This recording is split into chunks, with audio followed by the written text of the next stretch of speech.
Bus එක ගිහින් stand එකෙන් නතර කරලා ටික වෙලාවකට පස්සේ මට ඇවිත් කතා කරා. මට නිින්ද ගිහින් තිබුණේ. නංගි නැගිටින්න. අයියේ යමු අපි. මම එයාත් එක්ක වීල් එකක හොස්පිටල් එකට ගියා බෙහෙත් ගන්න.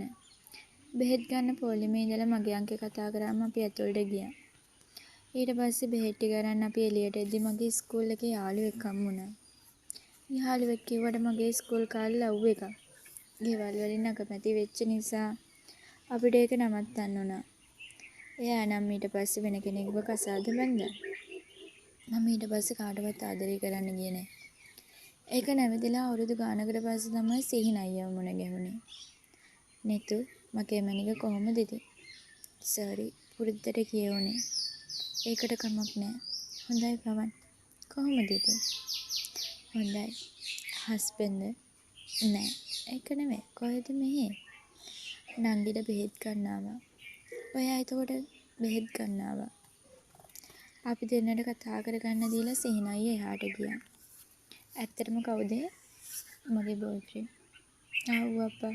දෙන්නත් එක්ක හොඳින් ඉන්න මැනික එහෙනම්. මට අයිති නැති වුණත් එයා ගාව පරිස්සමට ඉන්න." "හරි අයියේ මම ගිහින් එන්නම්." "හරි නංගි බුදු සරණයි." "බුදු සරණයි." මම එතනින් ඉක්මනට ආවේ පරණ මතක අලුත් කරගන්න ඕන නැති නිසා. මම සිහින අයියා එක්කවත් වචනයක්වත් කතා කරේ නෑ. මගේ හිතට පරණ දේවල් මතක් වුණ නිසා. "කවුද?" "යාළුවේ." මම සිහින අයියත් එක්ක ගියත් හොඳ සිහින් නෙමෙයි ගියේ. මම වාහනයක හැප්පෙන්න ඔන්න මෙන්න තියේදී සිහින අයියා මාව ඇදලා ගත්තා. "මොන ලෝකෙද ඉන්නේ?" "මම මේ." "ඔව් මට තේරුණා අරු හම්බ වෙච්ච වෙලාව ඉඳන් මේ ලෝකෙ නෙමෙයි ඉන්නේ කියලා." "එහෙම එකක් නෑ." "හා මං ගොනෙක් කියලා හිතාගන්නකෝ." "හා තව ටිකකින් බස් එක යනවා. ඒකේ යමු." "හරි." මම බස් එකට වෙලා වාඩි වෙලා ඉන්න අතරේ සිහින අයියා ගියා. "ආ කන්න." "මොනවද?" "කෑම එකක්." සිහින අයියා කඩේට ගිහින් කෑම එකක් ගෙනත් දුන්නා. "මට කන්න බෑ." "එහෙම කියලා බෑනේ කන්න." "මට එපා." "ඉන්න මම කවන්නම්."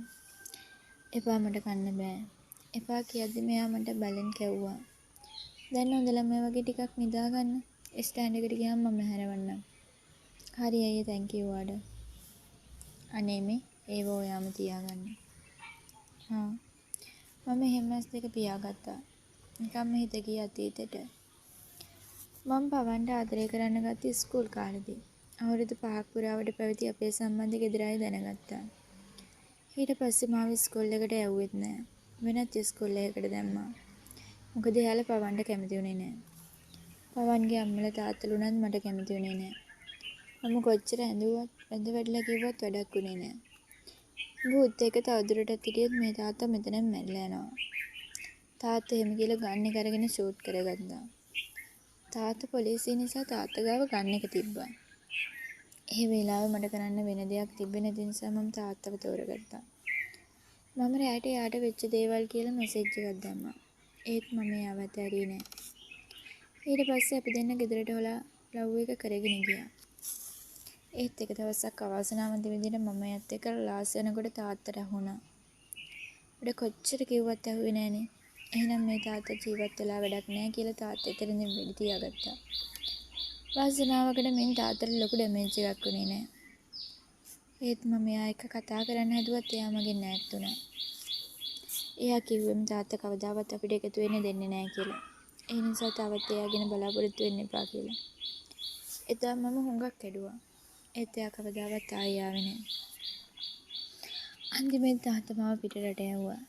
අවුරුදු ගානකට පස්සේ මම ලංකාවට ඇවිත් ජොබ් එකක් කරන්න ගත්තා. ඔය අතරදී එයා වෙන ගර්ල් කෙනෙක්ව මැරි කරා.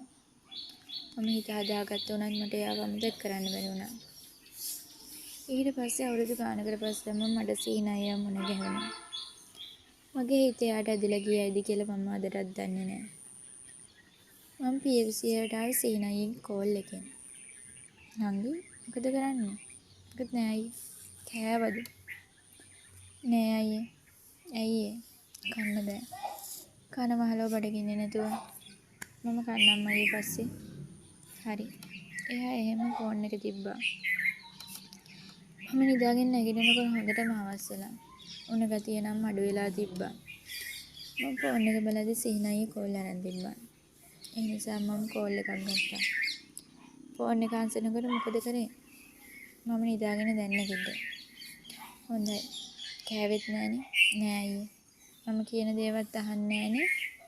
එහෙම නෙමෙයි අයියේ. හරි මට තේරුණා. ඔය අර බෝයිව හම්බුනේ ඉඳන් ඉන්නේ යාගේ සිහින් කියලා. එහෙම එකක් නෑ අයියේ. මම බබෙක් නෙමෙයි. මට බැන් ඉවර වෙලා ෆෝන් එක තිබ්බා.